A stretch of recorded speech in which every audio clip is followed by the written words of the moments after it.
Okay. Cool. Okay, guys. So, Obina, Charles, Gozi, let's do this, right? Yes. So, um, we've been exploring all this AI stuff, AI this, AI that, and we want to start prototyping, right? We have an idea, we build it however we can, see what it looks like, try to push it as far as we can, talk about it, explore pros, cons, how we can enhance if it makes sense, and we can switch to another prototype or another use case. But the idea is to build something that has practical value in the real world, right? So, um, our first idea, an AI platform that can do some sort of business intelligence plus knowledge base for an individual or a small business, right? I vibe coded this. Now, I've been working on this kind of like for the past couple weeks, right? So I'm not going to say I vibe coded this in a week, or sorry, in a weekend, right? But I pretty much ramped it up and added a few more features um using vibe coding pretty much. I'm using GitHub Copilot and this is Claude. I'm using a Claude Sonnet with using the agent mode. What agent mode does for you is that it actually determines what needs to happen, and it writes the code for you, creates the code files, right? Obviously, you got to go through it to make sure everything is the way it's supposed to be, all your requirements are met. And that's why I think usually the first step in doing this is to create two sets of documents, a PRD, a product requirement document, and a technical requirement document. These are kind of like the drivers, a design of what you're trying to build, the requirements, the components, and some sort of high level mermaid diagram workflow to show how it'll work. So, like I said, it's a business intelligence platform that is designed to be extensible, modular, so we can always add new functionality, right? So right now it's able to do some sort of data analysis and insights using natural language to SQL, right? In the back end, that's one. It has AI memory, right? I use a combination of some line graph memory modules. Line graph is one of the most popular uh, agentic frameworks out there in the market, right? So they have a memory module called LangMem, and also some kind of some base stores that you can use to build your memory requirements. I'm using something called Azure Cosmos DB for persisting memory. So I wrote a module in this platform that would pretty much take the list of all your conversations with the AI agents, the responses from the AI agent to you, right? Um, and whatever other messages are relevant, compress them, extract key information and key facts, your user preferences, things like your name, places, your style of interaction, and build out something called a knowledge graph that will now be persisted into a backend, in this case, Cosmos DB, to build out context, which is pretty much memory. And we can talk about this in more detail later on, right? And then I added another module here that can enable you to do generic search on the internet. So three key features: natural language to SQL, which can help you do quick analysis on your business data, your small business data, right? That's one. Two, agentic memory helps the agent or the platform understand the context and past interactions of your conversations. And then third, there is a general search or general knowledge agent. Eventually, I'm going to add a pure knowledge-based agent that will do agentic RAG, and we'll talk about what agentic RAG is, right? So I'm just going to start the app. And I'll also mention that I built it with a front end called Chainlit. Chainlit, guys, is a an open source Python-based prepackaged front end module. You download it, you use some boilerplate code, attach it to your agent, and it gives you a front end that you can use to interact with your AI agents at the back end, right? So let's wait for it to get started. Do you guys have thoughts, questions? I'm sure you do. lots of them. Let's see it first now. Obina, does Zara have any questions for us? Man, I'm trying to shoo her away. I don't think you'd be don't shoo her away. Zara is interested in what we're doing, man. Zara is No, the future. By the time Zara is ready, we might probably have AGI, no, right? So, absolutely. She's going to be. Try Chin Chin again. You want to try Chin Chin again? I know what this. Zara, if you're talking about changing, sorry, we can't help you here, man. You must say trying to try some in Papa. Okay. Yeah. I'll make some for them so they can all try it. No, they said you're gonna make it in your house. I see. Okay. And no. All right, Chi, in- let's learn, okay? Let's learn. We're trying to learn about vibe coding What's and that? large language and small language models. Wait, baby. I'll see. All right. And it also has a partner gem logo. That's good. Yes, exactly. So the thing about this Chainlit Mhm. app is that you can customize it as you see fit. You can customize it to have the look and feel of your company or whatever you want. Interesting. I'm going to enter a password and it's just a generic password. It doesn't mean anything. It's Oh, okay, there you go. Demo one, two. Yeah, you turned it into blue. Boom, right? So it's logged in, right? And one of the things we're going to do eventually in this thing is to building single sign-on and very, very secure authentication because you're a cybersecurity consultant. So I'm sure that this is bread and butter for you guys.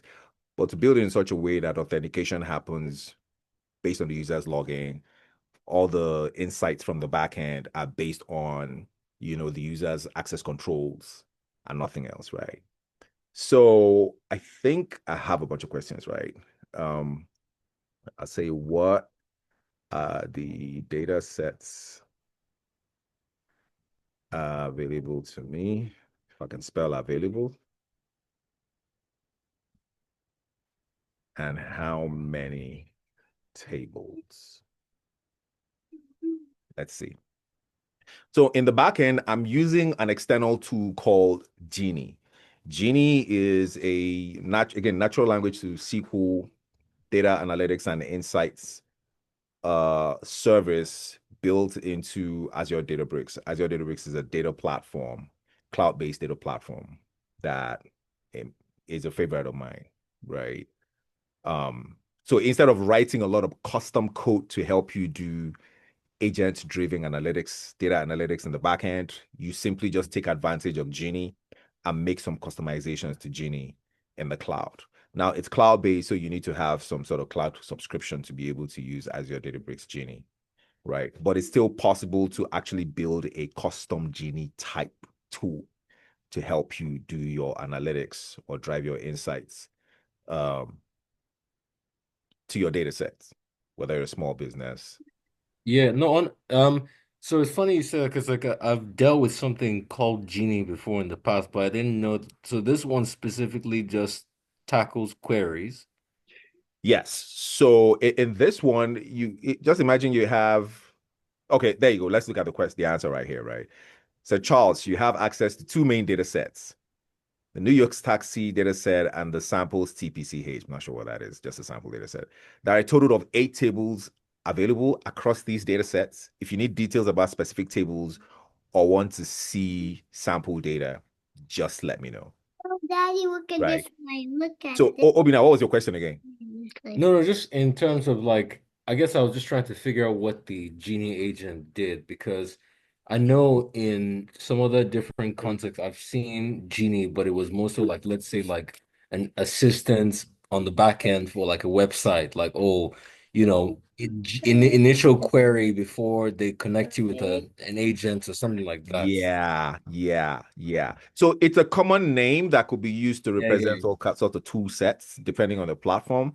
But in the data analytics and data processing space, especially within the platform called Azure Databricks, they have a service called Genie. And all Genie is doing is that it can take your natural language interactions, translate them into whatever queries need to be crafted, right? To get you the answers you need. So imagine that you're a marketing executive or you're running your own small business, right? and you have a bunch of data sets, internal and external, that you need to interact with to help you make decisions as to where you're selling, what you're selling, how well you're selling, your inventory, your product type, or even your supply chain, right?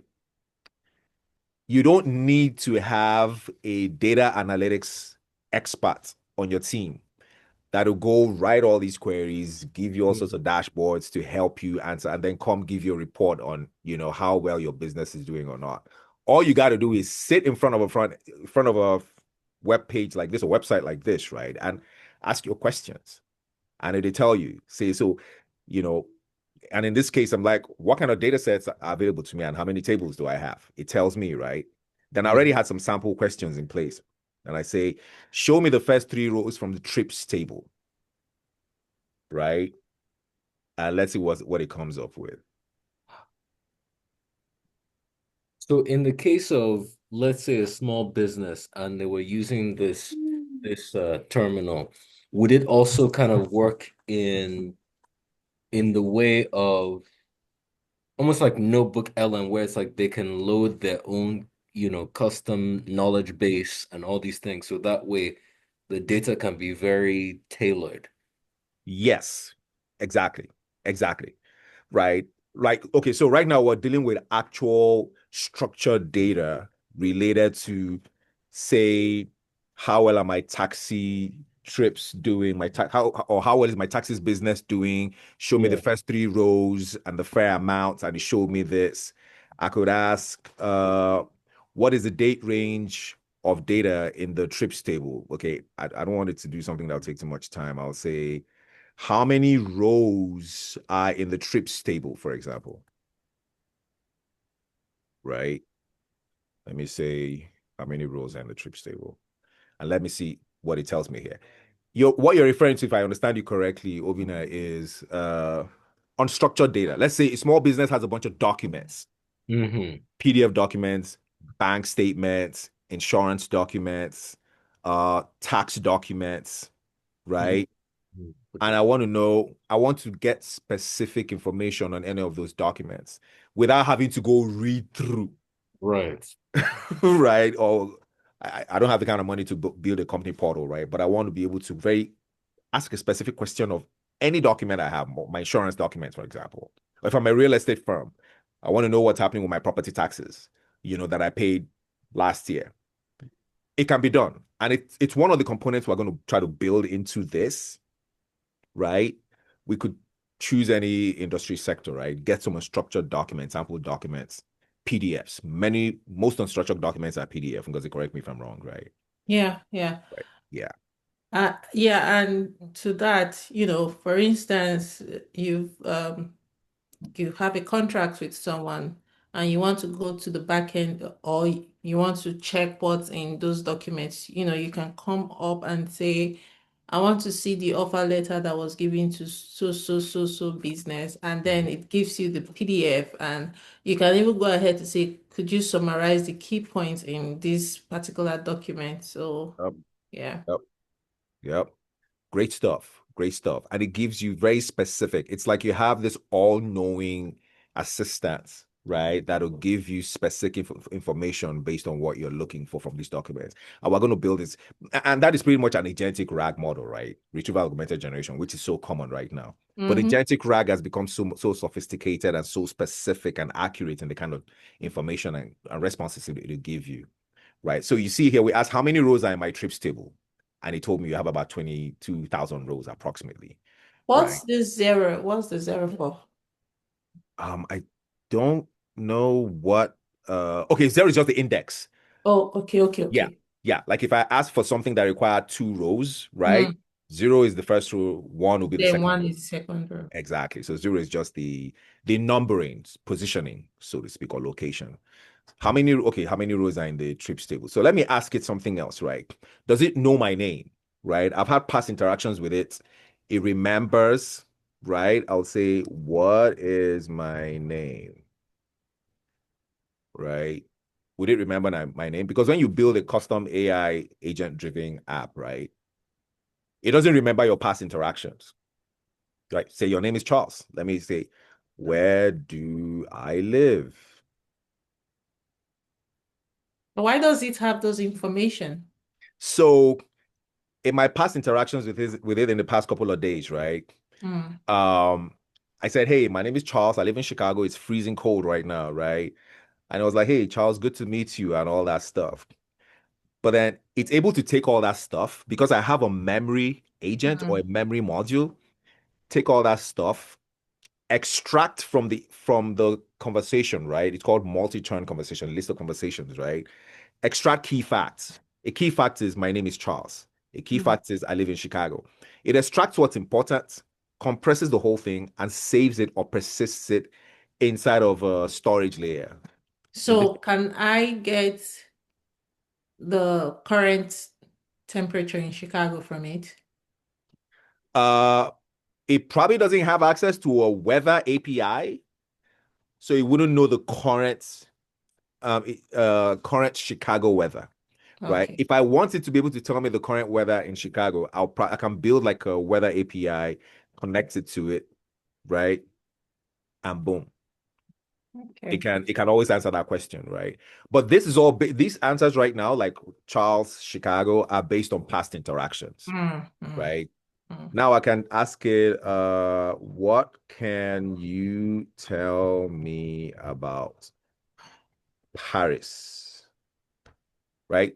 This is a general knowledge question. It has Mm. nothing to do with the existing business data, New York taxi data set. Mm. It has nothing to do Mm. with my personal uh information, right? So Mm. it should be able to route to see it routed to the general knowledge agent, which is using a search tool in the back end, and Mm. it's able to respond. Paris is the political, cultural, financial capital of France, right? So right now I kind of like have two core agents, right? I Well, have a yeah, data working within the general search agent and then the Genie. and then the Genie agent, correct, right? And the way I implemented memory, it's kind of like also a third agent, but it doesn't have to be an agent really. So Mm. it's a multi-agentic system that has a supervisor agent that takes my interactions, right? Understands my interactions and the intent of what I'm asking or my query, classifies it, and then sends it, determines what other worker agent to send. So the Genie is there's a term. The AI meetup I went to sometime this week, there was a term they used. I don't know if it's supervisory agent or I can't remember. So that's what Genie does. So it's like It's the worker agent or a it's the React agent. worker. Yeah, every other agent is just ready for work. But the supervisor agent is the one that brings the work to them, collects their response, and then give it to you. It's like the Exactly. intermediate agent between you and the other agents. Exactly. You just said it. Supervisor agent is the coordinator. The worker agent simply just take instructions and then executes the tasks. So Mhm. how many for this particular project, how many other agents would you um, incorporate into it for you to say that it is a robust system?